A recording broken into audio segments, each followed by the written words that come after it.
Hola a todos. Estoy en Kent en busca del pub Lord Clyde, donde se descubrió el cráneo del soldado indio Alum Beg.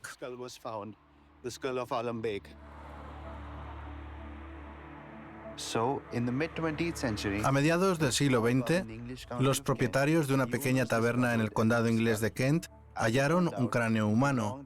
Resultó que era uno de los soldados que se había alzado contra los británicos en el siglo XIX y se las ingeniaron para averiguar de quién se trataba. Era un soldado que se llamaba Alum Beg. Fue ejecutado mientras sofocaban una rebelión y su cabeza fue llevada como trofeo a Gran Bretaña por un oficial británico. Esta era una práctica común entre los ingleses de la época, que se le aplicaba a los indios que se oponían abiertamente al dominio de Londres. Muy bien, creo que lo hemos encontrado. Creo que lo acabamos de encontrar. Aquí está.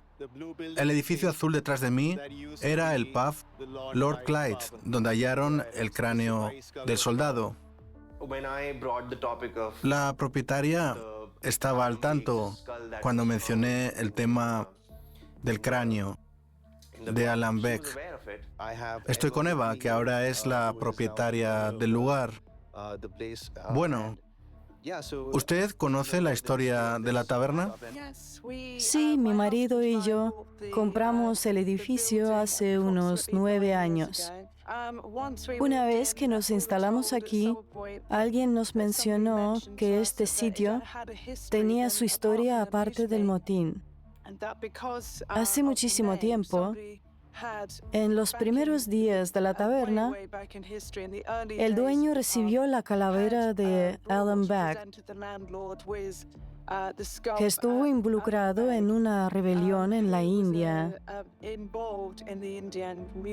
Fue capturado y castigado con el disparo de un cañón. Al principio dudó mucho en concedernos la entrevista. Me dijo que la historia era la historia y ya había quedado atrás, que estaba en el pasado, muerta. Nadie puede cambiar el pasado. Entonces, ¿por qué hablar de eso? Creo que hay mucha amnesia en la cultura británica cuando se trata de su pasado colonial. Hubo continuos movimientos armados, violentos y muy sangrientos, desde lo que se conoce como el primer levantamiento de 1857 y hasta 1946, cuando se produjo el motín naval y militar. A lo largo de todo ese tiempo, hubo un gran número de personas que tomaron parte en esos procesos revolucionarios en la India. Luces, cámaras, acción.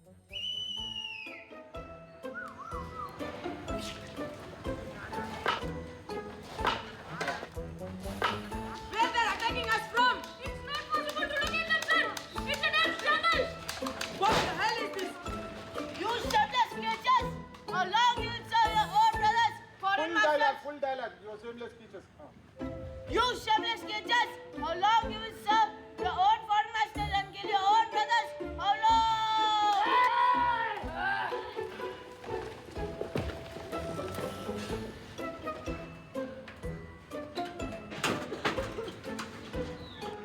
This is small but significant fight. No foreigner, however mighty he might be, let's fight with them and take our lands back from them. Jal Jangal Jameen! Jal Jangal Jameen! Jal Jangal Jameen! Jal Jangal Jameen!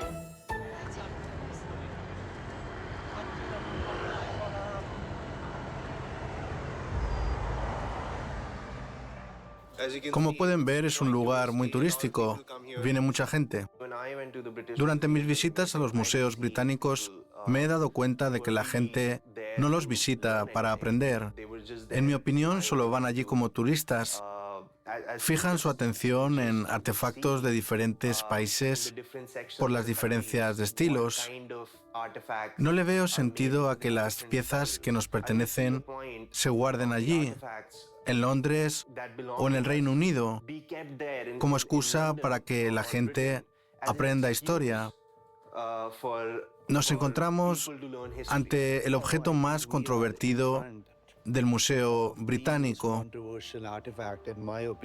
el anillo y la espada del sultán Tipu, porque son un recordatorio de la época colonial en la India. La descripción dice de forma muy explícita que la espada y el anillo fueron realmente tomados después de ser asesinado. Nuestros antepasados dieron su sangre para proteger estas reliquias. Dieron la vida por ellas. Durante siglos han rezado y respetado estos objetos. Lo mínimo que podemos hacer es convencer a otros países de que nos los devuelvan. Antes de morir, mis abuelos me dijeron, ahora la búsqueda de la espada es tu deber. He estado buscándola durante mucho tiempo. Estábamos en octubre del 2018. Era una época en la que, según los hindúes, los antepasados vuelven de visita durante un periodo de 2 semanas. Vi un anuncio de la subasta de las medallas del general Wish y, según sus datos, guardó la espada y la dejó como herencia, como si fuera una reliquia familiar. Y luego, en 1965, uno de sus descendientes se la donó a la institución de la Artillería Real. Me puse en contacto con la Artillería Real y les pregunté si tenían la espada. Al cabo de 3 meses, por fin me confirmaron que la tenían y habían podido localizarla. Estaba en un estuche que tal vez no había sido abierto desde hacía mucho tiempo. De todos modos, me confirmaron que la tenían y me pasaron unas fotografías.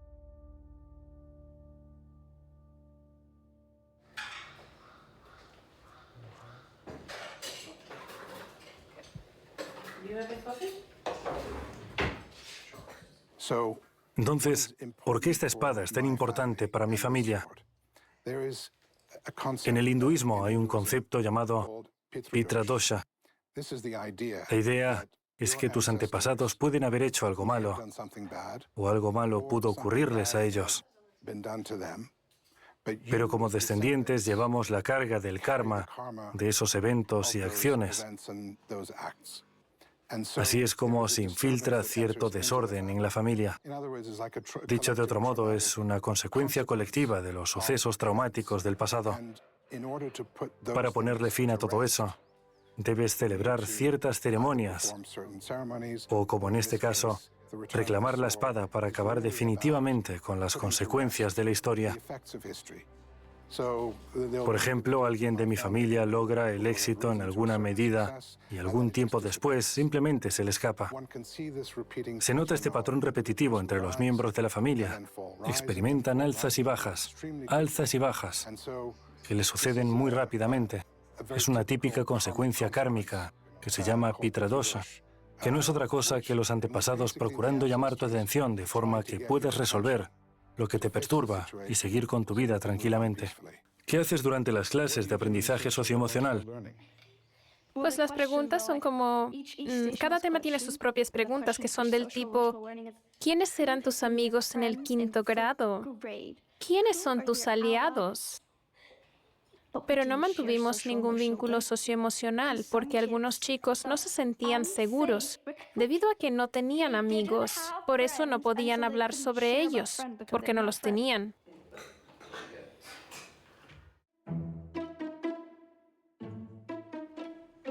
Acción.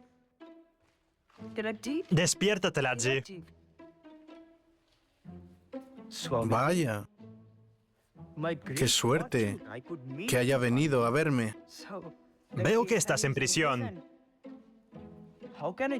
¿Cómo puedo unir a una sociedad dividida en castas, en muchas comunidades? Telaji, mantén tu rumbo. Los obstáculos desaparecerán. Ahora mismo a los indios les falta el sentido de pertenencia. Necesitas una plataforma sólida para unirlos. Necesitas un símbolo que cree un sentimiento de unidad. ¿Puedo ayudarte? Ha habido diferentes corrientes de lucha por la libertad de la India. Una de las narrativas comunes y más extendidas es que fue un movimiento mayormente no violento.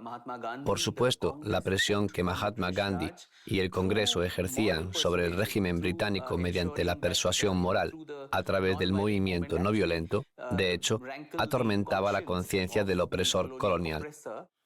Tolstoy nos dio la fórmula ya por 1908, antes de que Gandhi apareciera en la escena. Dijo, no se unan a su burocracia, no se unan a su ejército. Eso es lo que los hace esclavos. No se presenten ante sus tribunales. Si cooperan con ellos en esos tres ámbitos, estarán atados de pies y manos. No pasó antes de Gandhi porque necesitábamos a un Gandhi para ponerlo todo junto. Necesitábamos un Gandhi que pudiera darnos un mensaje sencillo, que pudiera entender un aristócrata o incluso el más pobre de los pobres. Si le prestáramos atención a la forma que tenía de usar la palabra, lo que quiero decir es que uno de los mayores ejemplos fue la marcha de sal.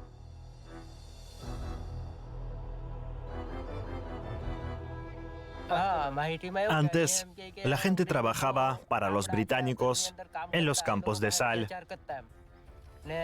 Cuando los trabajadores se rebelaban, los golpeaban con palos. Nuestros padres y abuelos nos contaban cómo los británicos reprimían toda manifestación. Embestían a la gente con los caballos y les hacían daño. Se dice que Mahatma Gandhi tomó una pizca de sal y derrotó el imperio. Bueno, ¿cómo lo hizo? Reunió a 78 de sus seguidores de Ahmedabad y caminó casi 400 kilómetros hasta la costa, hasta la aldea de Dandi. Durante el recorrido y hasta llegar a la costa de Dandi, se le sumaron 100.000 indios. Si mientras estás golpeando a alguien, la persona no te devuelve el golpe, en un momento dado se te despertará la conciencia. Te preguntarás a ti mismo, ¿qué estoy haciendo? ¿Estoy haciendo lo correcto? Creo que eso es lo que les pasó a los británicos. La India se independizó el 15 de agosto de 1947. Mientras avanzábamos hacia la independencia, también nos acercábamos a la división.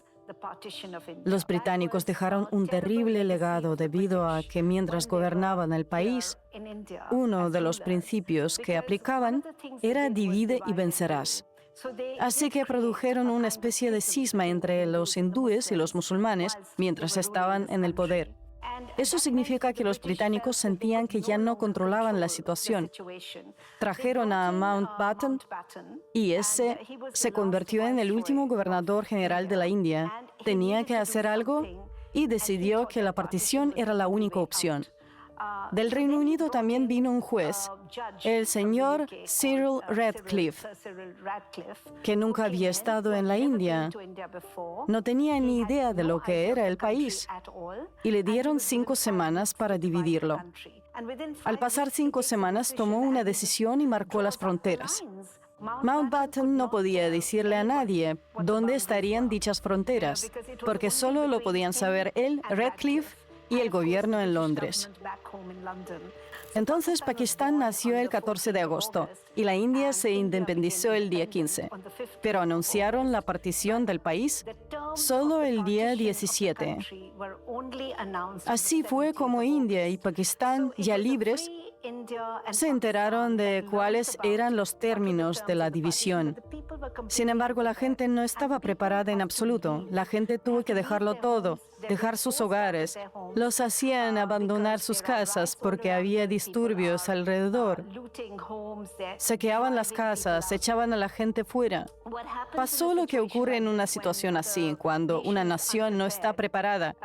Los británicos dejaron un país muy poco preparado. Las personas perdieron mucho, perdieron sus vidas, sus hogares, su posición social. Se convirtieron en refugiados de la noche a la mañana en el nuevo país donde se vieron obligados a vivir.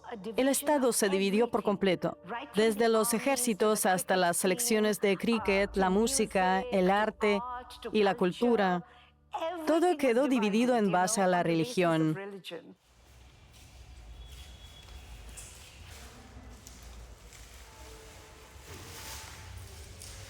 Se trata de una escultura muy bonita que nos ha facilitado el artista de Cachemira, Dia Munshi, y que representa, como pueden ver, toda la historia de la migración, lo difícil que es. Este es un caballo decorado al estilo tradicional de Cachemira, con papel maché, pero en su espalda lleva huesos de diferentes partes del cuerpo humano. Creo que esto es algo muy simbólico que debemos recordar, que cuando la gente emigra, se lleva muchas cosas consigo.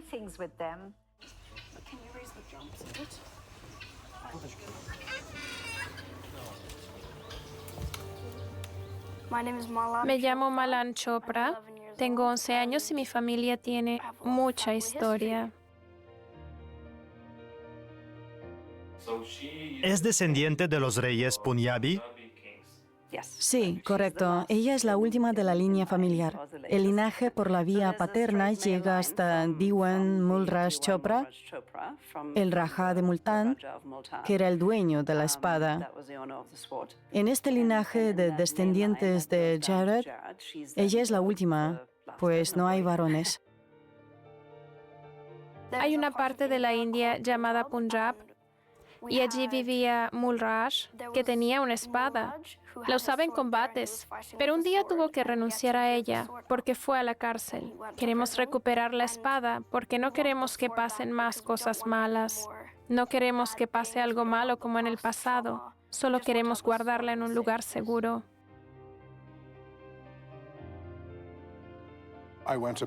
Fui a por ella y básicamente lo que hice fue pedir que nos la devolvieran. Y se rechazó mi petición de forma muy clara y bastante brusca. Por supuesto, estaba muy decepcionado, sobre todo ahora que pasamos por una transformación general en el mundo, cuando empezamos a ser mucho más tolerantes en lo referido a culturas y personas diferentes. El mundo se ha convertido en un lugar más diverso y creo que también la cuestión relacionada con la devolución de objetos que se llevaron en el contexto colonial se ha hecho muy relevante. Esta es la primera solicitud para que se me devolviera la espada. Y esta es la respuesta, que después de una explicación termina con las siguientes palabras. En conclusión, debo informarle que el regimiento no aceptará la devolución o venta de la espada Talwar y considera que es un asunto cerrado, algo que por supuesto para mí no lo es. Básicamente me explicaron que se trataba de un trofeo de guerra y como trofeo de guerra, como objeto material, era importante para que ellos pudieran celebrar las victorias del pasado, lo que por supuesto le duele aún más a mi familia, ya que sufrió ese asedio tan despiadado. Además dijeron, si la devolviéramos, tendríamos que devolver todo lo demás. Y si no vamos a devolver todo lo demás, ¿por qué deberíamos devolver esto? Para mí esa es una lógica muy engañosa. Si entro en casa de alguien y me llevo algo al salir y digo, se beneficiará mucha gente si pongo sus pertenencias en una exposición, ¿le parecería aceptable algo así? Lo único que querrá en ese caso es tener su objeto de vuelta, ya que se lo llevaron de su casa. Así que no creo que el Reino Unido pueda hacer lo mismo que hacen sus museos, es decir, autoproclamarse guardián de la civilización humana en lo que respecta a estos objetos. No se trata de cambiar la historia, no se trata de cambiar los hechos históricos.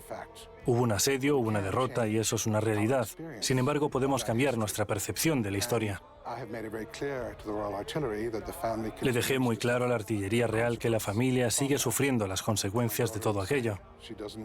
Mi hija dirá que no quiere que se le pase ninguna maldición familiar y esta espada ha causado traumas.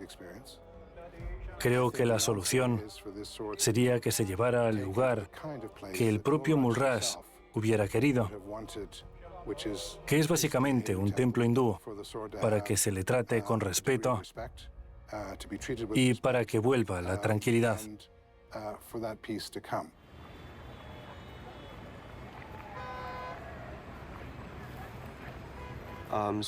Acabo de encontrarme con dos compatriotas con los que he hablado sobre el tema y dicen que están contentos de que las piezas estén en el Museo Británico, ya que allí se aprecian mejor. Estoy orgulloso de que aquí se expongan muchos objetos de la India, sobre todo a la hora de volver. Somos del sur de la India, yo soy de Chennai y él es de Cancún. He aprendido más aquí sobre los semidioses y sobre Shiva que en casa. ¿Lo aprendiste aquí? ¿Por eso estás de acuerdo con todo esto? Estar aquí y verlo todo es una ventaja. Entiendo. Creo que aquí se trata de la falta de conocimiento. No se trata solo de una visita turística para ver estas piezas. Se trata de la historia, se trata de la propiedad legítima sobre cada objeto y desde el punto de vista legal deberían estar en la India. Un minuto. De acuerdo. Vamos.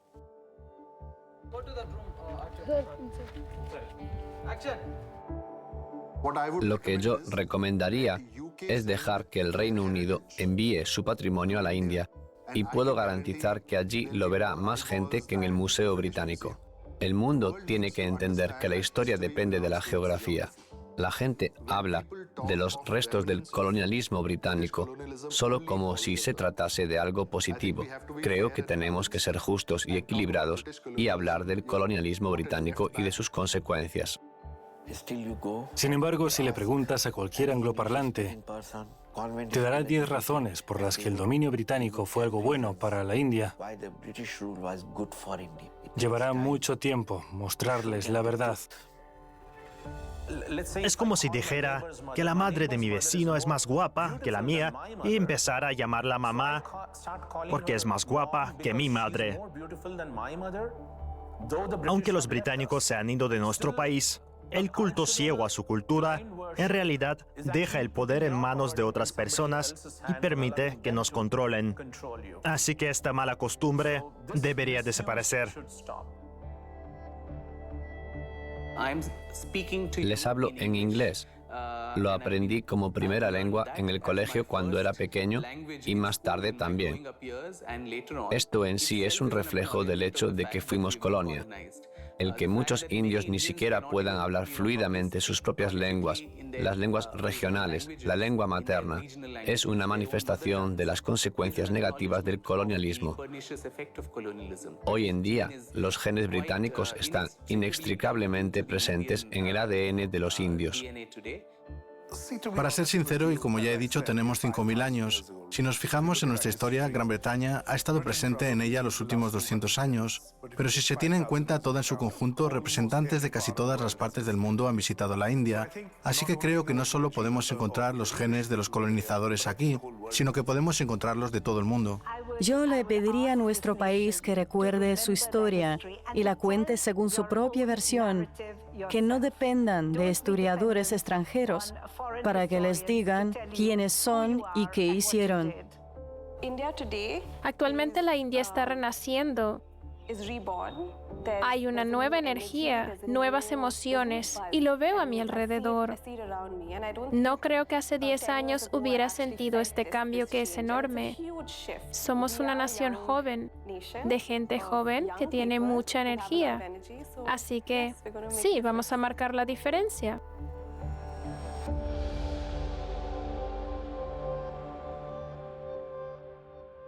El imperio trajo muchos emisarios.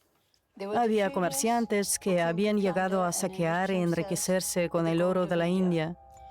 Otros llegaron para ofrecer el desafío de una nueva civilización y le enseñaron a la India las maravillas de Occidente. Con el tiempo, los conquistadores se sintieron conmovidos por la grandeza de la India y acabaron siendo conquistados por ella.